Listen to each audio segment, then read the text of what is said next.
So let us take a look. I know it's not in chronological order, but first going to Lincoln's second inaugural address. As with FDR's first inaugural, this second inaugural is delivered in March, not in January, March 1865, March 4th. How far away is the ending of the Civil War from March 4th? Anyone venture a guess? No. No, this is 1865. So it's not a year. Philip? Yeah, I think it's less than 2 months. Yeah, I think it's middle of April. I can't remember the exact date, okay? Civil War, Appomattox, the surrender at Appomattox. So the Civil War, in retrospect, can be seen as almost over. Lincoln gave a rather long first inaugural address, quite long. It's not a bad address, but it's not especially distinguished as an address. Lincoln had been practicing, as we talked about it earlier this term, all of his younger life to refine his speaking and writing. Having had very little formal education in his 20s, and when he studied law, he studied spelling and rhetoric and grammar and poetry. And he tried very hard to write his legal briefs according to certain standards of clarity and precision and being compact and not wasting words. One of the prevalent styles of American oratory in Lincoln's day was rather bombastic. So for example, when we look at the Gettysburg Address, we study that, but we usually don't study the other major address that was given at Gettysburg that day, given by a Harvard professor. It lasted 2 hours. It is quite a remarkable address. It's worth reading. It's historically very sensitive, but it does not get to the pith of the dedication of the cemetery in the way that the Gettysburg Address does. It's just completely different. It's not bombastic, but it's lengthy. Lengthy addresses were more the order of the day then. People were expected and did sit for an hour and a half, 2 hours, to listen to one single address. Well, Lincoln begins this. Now take a look at the first paragraph. Read it silently for a minute. So I have some questions to ask about it, but before I ask a question at all, what are some of your observations about this first paragraph? Begins at this second appearing and it ends in regard to it is ventured. What are some observations that you might have? I don't care whether they're on style, theme, grammar, whatever. What would you begin to say about this paragraph? This is a presidential inaugural. It's near the end of the war. It starts very passively, just with a fellow countryman at the second appearance. It doesn't particularly have the quotability, I guess, of other Lincoln speeches' first sentences like Gettysburg. No, why might passively be a particularly good adverb to describe how it starts, if you're thinking about grammar? You all know the difference between passive voice and active voice in a sentence, Philip? He's trying to get to a certain somber mood. It's a somber mood, it's toned down, it's not triumphalist, it's not, we are about to win the Civil War. We are about to defeat our enemies. It's not like that at all. There is less occasion. Then a statement seemed fitting and proper.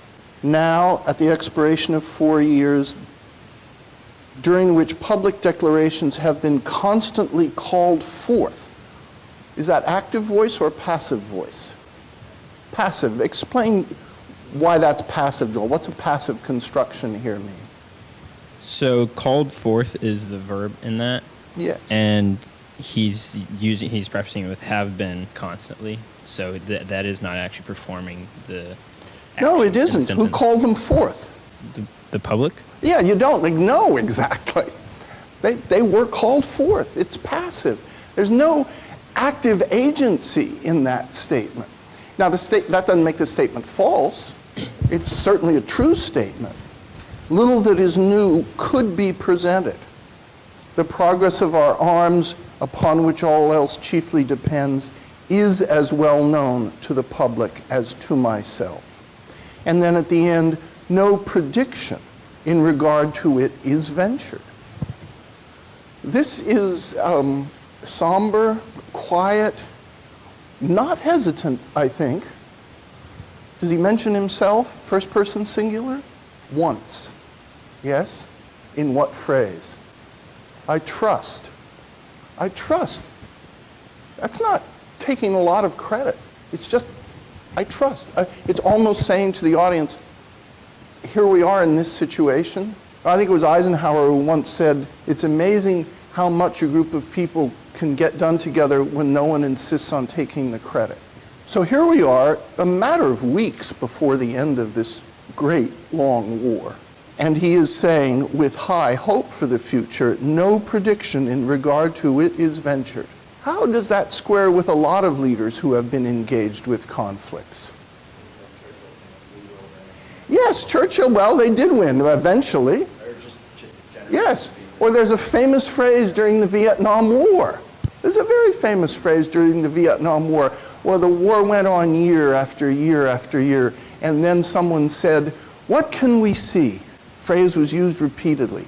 We can see the light at the end of the tunnel. Yes, we can see the light at the end of the tunnel. But it didn't come. It came eventually, didn't come. When the war started, what was the feeling on both sides about how long it might last, the prevalent feeling? Yeah, very short. A lot of people said a few weeks.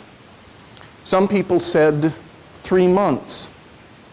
After the first battle of Bull Run, which the Confederate forces won, they could have pursued the Union forces into Washington, D.C., and perhaps done very serious damage. It's true. For some reason, they did not. There's a whole book based on this by Bruce Catton called The Day the South Won the Civil War. So that first battle, you know, Bull Run's not very far from Washington, D.C. You go there, you can drive it in, I forget, about 25 minutes or 20 minutes, something like that. It doesn't take an army very long. They won the battle that day, the forces of the Confederacy. They presumably could have gone right into Washington, D.C. How many Americans died in the Civil War? Well, I'll say first, more Americans died in the Civil War than all other wars America has fought combined. No, it wasn't that high. It wasn't that high. Don't forget the population of the country is considerably lower. The figure used to be given about 650,000 were killed or died, but it's probably more like 750,000. And Drew Faust, the former president of Harvard, wrote a very fine book called This Republic of Suffering, which was about the fact that the United States had to deal with an overwhelming number of deaths. Deaths within families, deaths of relatives, deaths of young people, very often deaths from disease, because as later in the World War I with the Spanish flu, so also in the war between the states, we had a situation where individuals were very often imprisoned and the prison camp conditions were very poor. Disease spread. Walt Whitman, the poet, worked as a nurse in an army hospital in Washington, D.C. It was a war of sickness and illness as well as a war of great carnage, very great carnage. Battlefield medicine then was not much to rely upon. Anesthetic, generally not available. Antiseptic, might be a bottle of whiskey, maybe a little alcohol. Our phrase, basket case, comes from those amputees of the Civil War who were carried in baskets. It was a horrible conflict. So in the face of all of this, Lincoln, in giving his second inaugural, has a tone which is not belligerent, almost mild, passive, quiet, trusting, hoping, but not even venturing a prediction, not even saying we're going to win. The recent war the United States fought, the President of the United States landed on an aircraft carrier very shortly after that war began, and you remember the sign that was behind him? You were 3, 4 years old then. What was the sign that was behind him? Mission accomplished. Well, the mission was not accomplished. How long have we been in Afghanistan? 17 years. We still have combat operations in Afghanistan. It's a long time. It's a long time. on the occasion corresponding to this 4 years ago. So that's a kind of introduction. Is it a kind of narration, narratio? Is there a narratio here? Well, he's talking about how all dreaded it, all wanted to avert it. You know, It's quite a long narration, isn't it, really? Yes. He's really talking about the history of the war for much of this inaugural address. The country's been through it. On the occasion corresponding to this 4 years ago. Now, it's typical of Lincoln's modesty that he doesn't say, on the occasion when I first took the oath of office, or on the occasion when I was inaugurated. That would be a natural thing to say. Doesn't say it. On the occasion corresponding to this 4 years ago, all thoughts were anxiously directed to an impending civil war. All dreaded it, all sought to avert it. Wonderful short sentences. While the inaugural address, probably Lincoln's original spelling, here in my copy, Inaugeral. I got my copy from the Library of America, so Lincoln still has some problems with spelling. Who cares in this case? Was being delivered from this place, devoted altogether to saving the Union without war. Insurgent agents were in the city seeking to destroy it without war, seeking to dissolve the Union and defied effects by negotiation. Observations on this paragraph so far? Maybe stylistic observations of some kind? It's not passive. We've switched out of the passive voice. We've now gone into an active narration of the course of the war, beginning almost from its immediate inception at the time of the first inaugural in the spring of 1861, which would have been very shortly before the events in South Carolina, which precipitated the war when students of the Citadel fired upon the Union fort in the harbor. Is there a little parallelism here? A little antithesis? Saving, destroy. Both parties deprecated war. What a fine use of that verb, deprecate. It's not a common word, deprecate, but it very nicely sums up. Nobody wants to go to war. So certainly not in that situation. No one wanted to go to war. At least so Lincoln says. But one of them would make war rather than let the nation survive. Now, by the nation here, what does he mean? If you think of the sense of that clause. One of them would make war rather than let the nation survive.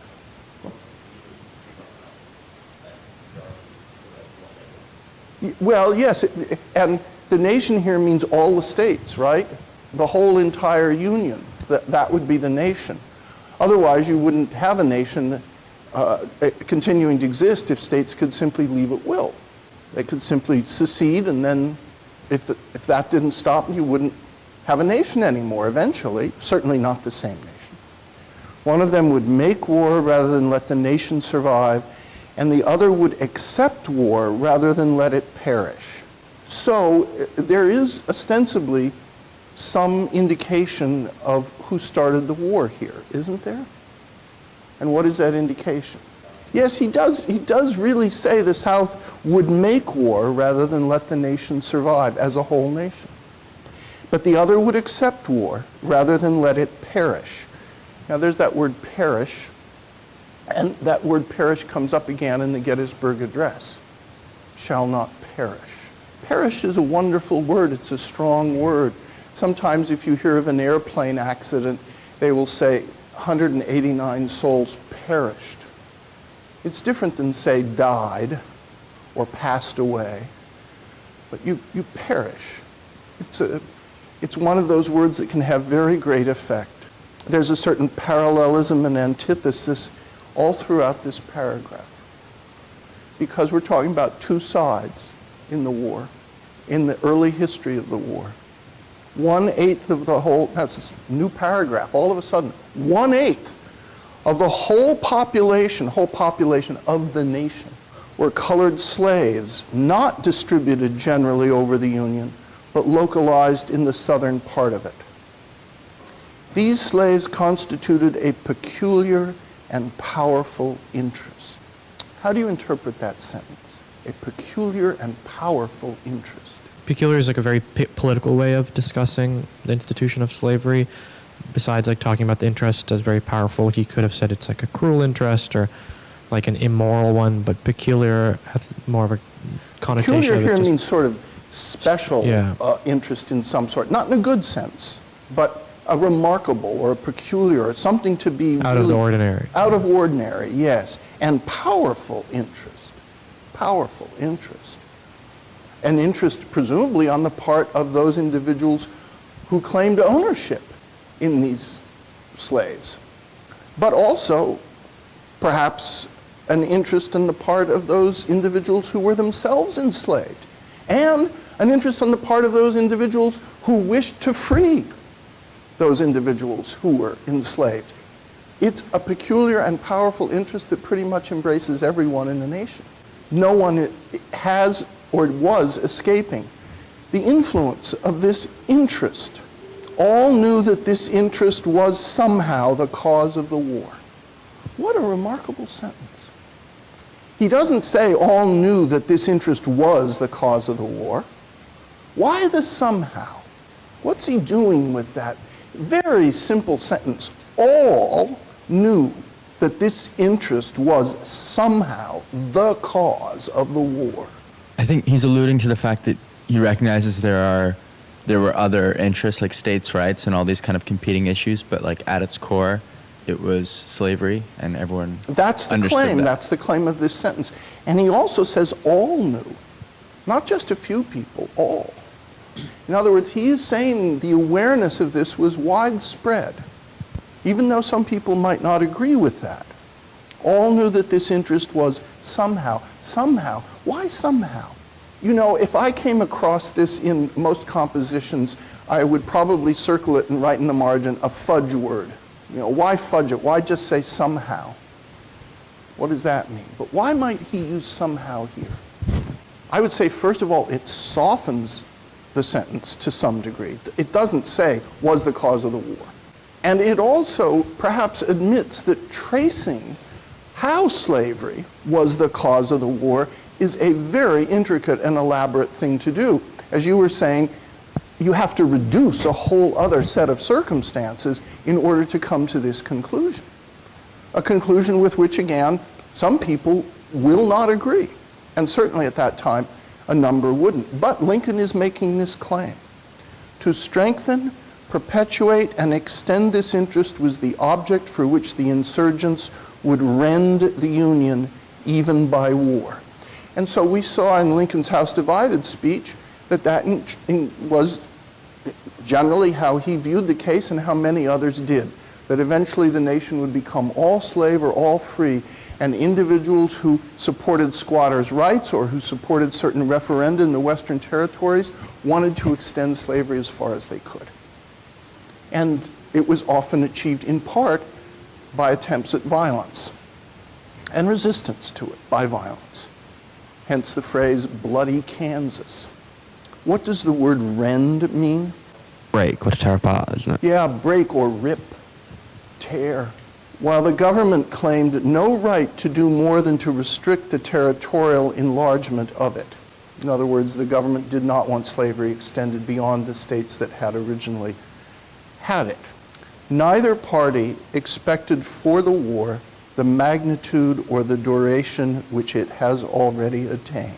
Neither anticipated that the cause of the conflict might cease with or even before the conflict itself should cease.